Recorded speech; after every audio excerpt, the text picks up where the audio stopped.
اعوذ باللہ من الشیطان الرجیم، بسم اللہ الرحمن الرحیم۔ ناظرین، آج ہم بہت اہم موضوع پہ بات کرنے والے ہیں۔ اس موضوع میں ہم حضور نبی کریم صلی اللہ علیہ وسلم کی محبت کا اور حضور نبی کریم صلی اللہ علیہ وسلم کے جو بے ادب ہیں، جنہوں نے حضور نبی کریم صلی اللہ علیہ وسلم کی ذرہ بھر بھی بے ادبی کی، ان کا ذکر کریں گے۔ سب سے پہلے ہم ان کا ذکر کریں گے کہ جنہوں نے سرکار دو عالم صلی اللہ علیہ وآلہ وسلم کو اللہ کا محبوب نہیں سمجھا بلکہ اپنے جیسا سمجھا، کائنات کی جان نہیں سمجھا بلکہ ایک عام انسان سمجھا، حضور نبی کریم صلی اللہ علیہ وسلم کو کل مختار نہیں سمجھا بلکہ ایک مجبور سمجھا۔ حضور نبی کریم صلی اللہ علیہ وسلم کے بارے میں ان کا خیال ہے کہ وہ ہم جیسے ہیں، یا یوں کہہ لیں کہ ان کے پاس کوئی اختیار نہیں۔ تو ایسے لوگ جو ہیں وہ حضور نبی کریم صلی اللہ علیہ وسلم کے عاشقین میں سے نہیں ہیں، ان کا تعلق حضور نبی کریم صلی اللہ علیہ وسلم کے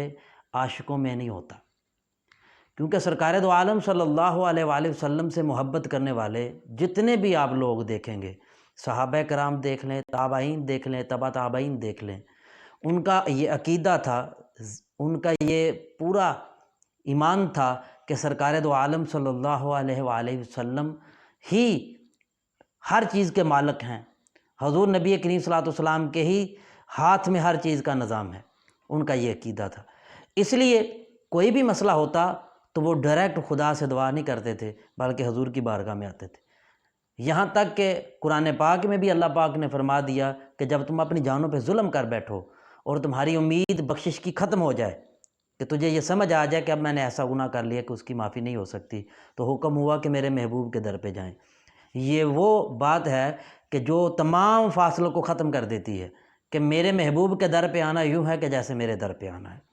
ناظرین، ہمارے نبی پاک صلی اللہ علیہ وسلم کے دور سے لے کر آج تک حضور کی حدیث کے مطابق ایسے لوگ رہے ہیں جنہوں نے ہمیشہ حضور سے دور کرنے کی کوشش کی ہے۔ حضور نبی کریم صلی اللہ علیہ وسلم کا بیان کرتے ہوئے کسی نہ کسی جگہ پر، کسی نہ کسی مقام پر حضور کی گستاخی کی ہے، جو سننے والوں کو بظاہر سمجھ نہیں آتی، لیکن اس کے اندر، الفاظ کے اندر بھی میرے آقا دو عالم صلی اللہ علیہ وسلم کی گستاخی موجود ہوتی ہے،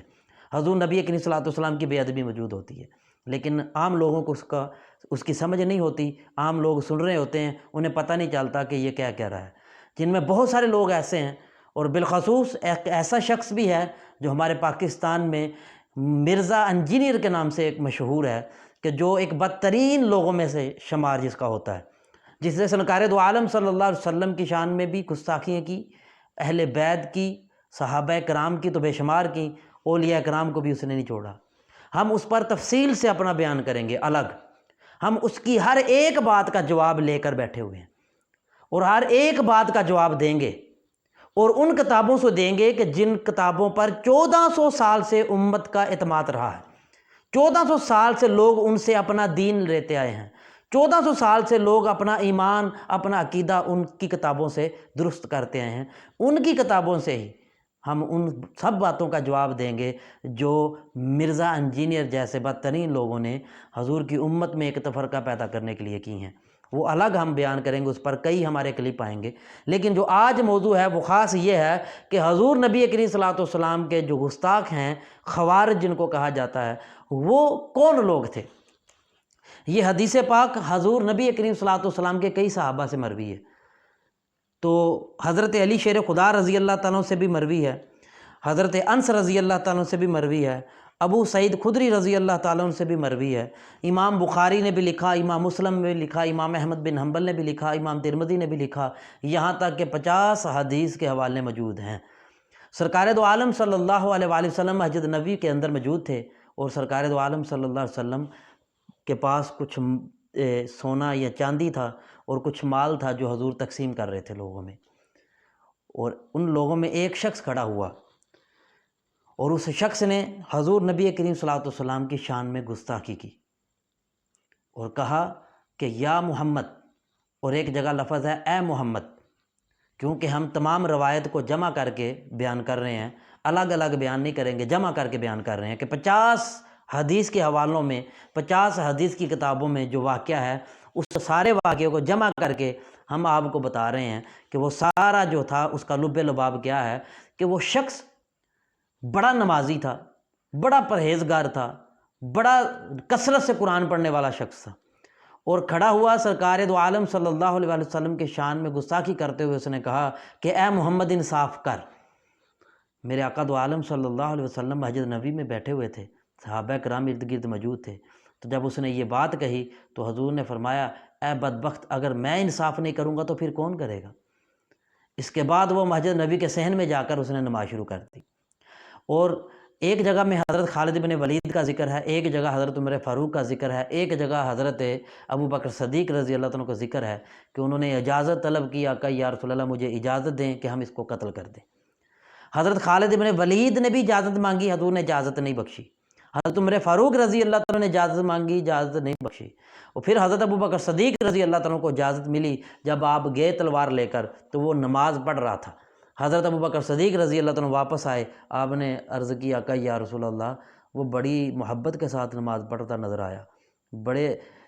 اخلاق کے ساتھ بظاہر بڑی عاجزی کے ساتھ نماز پڑھتا نظر آیا، تو میرے دل نے گوارہ نہیں کیا میں اسے قتل کر دوں۔ پھر سرکار دو عالم صلی اللہ علیہ وسلم ممبر پر جلوہ فرما ہوئے تو آپ نے فرمایا اس شخص کو غور سے دیکھو۔ تو جب یہ لفظ کہے تو صحابہ کرام نے یقیناً توجہ کر لی، تو حضور نے فرمایا کہ اس کی نسل سے لوگ قیامت تک رہیں گے۔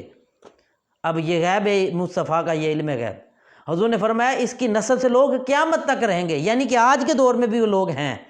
اور حضرت علی کے دور میں بھی تھے، ابو بکر صدیق عمر فاروق کے دور میں بھی تھے، اور تمام دور میں رہیں اور قیامت تک رہیں گے۔ حضور نے فرمایا کہ یہ بدبخت لوگ قرآن اتنا پڑھیں گے کہ تم اپنا قرآن پڑھنا بھی ان کے سامنے حقیر سمجھو گے۔ اے صحابہ یہ نماز اتنی پڑھیں گے کہ تم اپنی نمازوں کو ان کی نمازوں کے سامنے حقیر جانو گے۔ یہ اس طرح عبادت اور ریاضت کریں گے کہ ان کو لوگ دیکھ کر ولی سمجھیں گے۔ مگر سن لو کہ یہ بدبخت وہ لوگ ہیں کہ جن کا ایمان سے تعلق نہیں ہوگا، جن کا اللہ سے تعلق نہیں ہوگا، جن کا جنت سے تعلق نہیں ہوگا، یہ بدبخت جہنم کے کتے ہیں، یہ جہنمی ہیں۔ اور صحابہ کرام نے جہنم کے کتے بھی کہا ہے ان کو۔ اس کی وجہ یہ ہے کہ ان کے اندر حضور کا ادب ہی نہیں ہوگا، ان کے اندر حضور کی محبت نہیں ہوگی، ان کے اندر حضور کی تعظیم نہیں ہوگی۔ عبادت اتنی ہوگی، نماز اتنی ہوگی کہ آپ کی نمازیں بھی ان کے سامنے حقیر ہوں گی۔ اگر نماز انسان کو بچا سکتی ہوتی تو ان سے بڑا تو نمازی کوئی نہیں تھا، ان کو کیوں نہیں نماز نے بچایا۔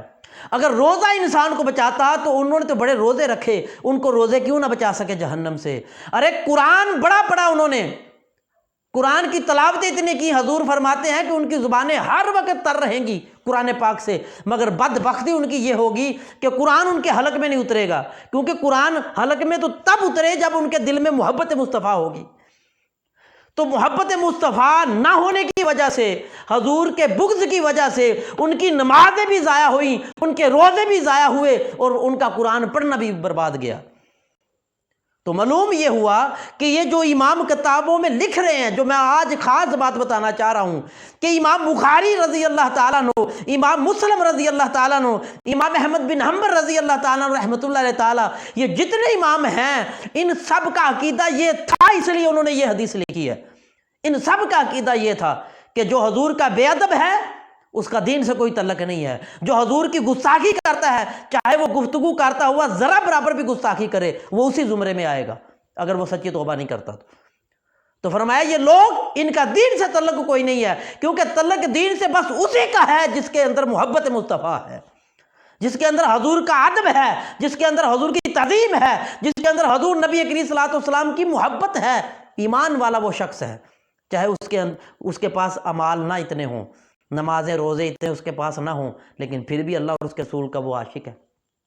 وہ ان کے قریب ہوگا۔ تو مطلب یہ ہے کہ ایسے شخص، یہ جو بدترین ایسے لوگ آج بھی موجود ہیں، تو یہ انہی کی نسل میں سے ہے۔ مرزا انجینئر جو ہے یہ انہی کی نسل سے ہے۔ اس بدبخت پر ہم الگ بات کریں گے کہ اس نے جو صحابہ کرام کی اور اولیاء کرام کی شان میں گستاخی کی، میرے آقا دو عالم صلی اللہ علیہ وسلم نے فرمایا لوگوں جب اتنے فرقے ہو جائیں کہ تجھے سمجھ نہ آئے کہ کون سا فرقہ حق پر ہے، کون سی جماعت حق پر ہے، تو میں تجھے دو نشانیاں بتا دیتا ہوں، ان کو دیکھ لینا، جن کے اندر یہ دو نشانیاں مل جائیں وہی حق پر جماعت ہوگی۔ فرمایا ایک ان کی نشانی یہ ہوگی کہ وہ میرے راستے پر ہوں گے، محمد مصطفیٰ کے راستے پر ہوں گے، یعنی کہ محبت مصطفیٰ پہ ہوں گے۔ تو فرمایا دوسری ان کی نشانی یہ ہوگی کہ وہ میرے صحابہ کے راستے پر ہوں گے، میرے صحابہ سے محبت کرنے والے ہوں گے، میرے صحابہ کا کثرت سے ذکر کرنے والے ہوں گے۔ فرمایا جن کا ان دونوں پر عمل نہ ہو، وہ جماعت چاہے جتنی مرضی قرآن پڑھنے والی ہو، نماز پڑھنے والی ہو، ان پہ یقین نہ کرنا، وہ بدترین قوم ہے۔ اور پھر حضرت عبداللہ بن عمر رضی اللہ تعالیٰ فرماتے ہیں ان کی ایک اور نشانی یہ ہے، ان کی 3 نشانیاں بتاتا ہوں۔ فرمایا ایک ان کی نشانی یہ ہے کہ قرآن پاک میں جو آیتیں کفار کے حق میں نازل ہوئیں، کافروں کے حق میں نازل ہوئیں، ان آیتوں کو وہ مسلمانوں کے ساتھ چپکائیں گے، ایمان والوں کے ساتھ چپکائیں گے۔ ایسا ہو رہا ہے آج۔ پھر دوسری نشانی بتائی کہ ان کے ہاتھ عورتوں کے پشتان کی طرح ہوں گے، سافٹ ہوں گے، نرم ہوں گے، گوشت کے لوتھڑے کی طرح ہوں گے ان کے ہاتھ۔ تو پھر فرمایا کہ وہ لوگ اتنا کثرت قرآن پاک پڑھیں گے لیکن ان کے اندر وہ قرآن نہیں اترے گا۔ تو مطلب یہ ہے لوگوں کہ ایسے لوگوں سے بچیں۔ کل قیامت کے دن بارگاہ رسالت میں آپ نے پیش ہونا ہے، کل قیامت کے دن حضور کے سامنے آپ نے ہونا ہے۔ جب آپ نے مر کے قبر میں جانا ہے تو محبت مصطفیٰ نے آپ کو بچانا ہے۔ یہ پوری دنیا کے علماء کا عقیدہ ہے، پوری کائنات کے محدثین کا عقیدہ ہے۔ کیا امام بخاری، کیا مسلم کہ قبر میں جب بندہ جائے گا تو وہاں پر بچے گا صرف وہی شخص جو محبت مصطفیٰ جس کے قلب کے اندر ہوگی، کیونکہ وہاں پر سرکار دو عالم صلی اللہ علیہ وسلم کے بارے میں پوچھا جائے گا۔ اس پر تفصیل سے ہم الگ بات کریں گے۔ ارے بچانا تو حضور کی ذات نے ہے۔ تو لوگوں یہ بات اپنے ذہن میں رکھ لیں کہ جو شخص ایسا آپ کو نظر آئے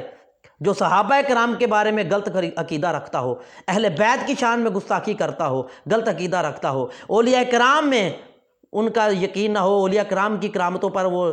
ان کرامتوں کا انکار کرنے والا ہو، ان کی شان کا انکار کرنے والا ہو، تو سمجھ لیں کہ یہ وہی شخص ہوگا جو حضور نبی کریم صلی اللہ علیہ وسلم نے بتا دیا کہ یہ مخلوق میں بدترین لوگ ہیں۔ پھر حضرت ابو غالب نے حضرت ابو امامہ رضی اللہ تعالیٰ سے روایت کی کہ انہوں نے مسجد دمشق کی سیڑھیوں پر خوارجیوں کے سر نصب کیے ہوئے تھے، کہ وہاں کی مسجد کے اندر انہوں نے خارجی جو تھے سرکار دو عالم صلی اللہ علیہ وسلم کے جو گستاخ تھے، صحابہ کرام اہل بیت کے جو گستاخ تھے، ان کے سر اتار کر اس کے نیچے مسجد کی سیڑھیوں کے نیچے دفن کیے تھے۔ تو انہوں سے جب پوچھا تو وہ امامہ فرماتے ہیں کہ یہ جہنم کے کتے ہیں اور آسمان کے نیچے بدترین مخلوق ہیں، اور ان کو قتل کرنے والا عظیم ترین انسان ہے۔ تو اب میں یہ بات انشاءاللہ ہم الگ آگے اس پر گفتگو کریں گے۔ تم بات کرنے کا مطلب یہ ہے کہ ہمیں تو حضور نبی کریم صلی اللہ علیہ وسلم کی محبت ہمارے دل میں ہونی چاہیے۔ یاد رکھیں نشانی میں نے جو آپ کو بتا دی ہیں کہ جو حضور سے محبت کرنے والا ہوگا اسے حضور نبی کریم صلی اللہ علیہ وسلم کی شان میں کبھی کوئی نقص نظر نہیں آ سکتا، چاہے وہ جتنا مرضی بڑا جاہل ہو، اس نے کوئی کتاب نہ پڑھی ہو، اور جس کے اندر محبت مصطفیٰ ہوگی وہ زبان سے کبھی ایسا لفظ نہیں نکالے گا جو محمد علی انجینئر جیسے بدبخت نکالتے ہیں۔ وہ مرنا پسند کر لے گا لیکن سرکار کے بارے میں وہ ایسے لفظ نہیں بولے گا، صحابہ کے بارے میں ایسے لفظ نہیں بولے گا، غوث ثقلین کے بارے میں ایسے لفظ نہیں بولے گا، چاہے وہ ایک کتاب بھی نہ پڑھا ہو۔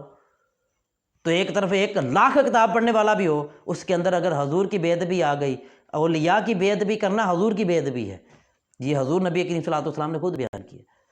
تو سمجھ لیں پھر اس کی بدبختی شروع ہے۔ تو ناظرین میں آج اپنی بات کو یہاں پہ ختم کرتا ہوں کہ حضور نبی کریم صلی اللہ علیہ وسلم سے جوڑنا ہمارا مقصد ہے۔ ہمارا مقصد اس چینل کا ہے کہ حضور کے ساتھ جڑ جائیں، حضور کی اہل بیت سے جڑ جائیں، حضور کے صحابہ کرام سے جڑ جائیں اور اولیاء کرام سے جڑ جائیں۔ لوگوں جو ان چاروں سے جڑ جاتا ہے، خدا کی عزت کی قسم کھا کے کہتا ہوں وہی جماعت حق پر ہے، وہی لوگ حق پر ہیں، وہی لوگ اللہ اس کے رسول کے محبوب ہیں، اور وہی لوگ قیامت کے دن کامیاب ہیں جو ان چاروں سے محبت کرنے والے ہیں، چاروں کا ادب کرنے والے ہیں، چاروں کی تعظیم کرنے والوں ہیں، چاروں پر جان قربان کرنے والوں ہیں، چاروں پر اپنا سارا کچھ قربان کرنے والے ہیں۔ اللہ پاک کی بارگاہ میں دعا ہے اللہ پاک ہمیں حضور سے، اہل بیت سے، صحابہ کرام سے، اولیاء کرام سے محبت کرنے کی توفیق عطا فرمائے۔ آمین ثم آمین یا رب العالمین۔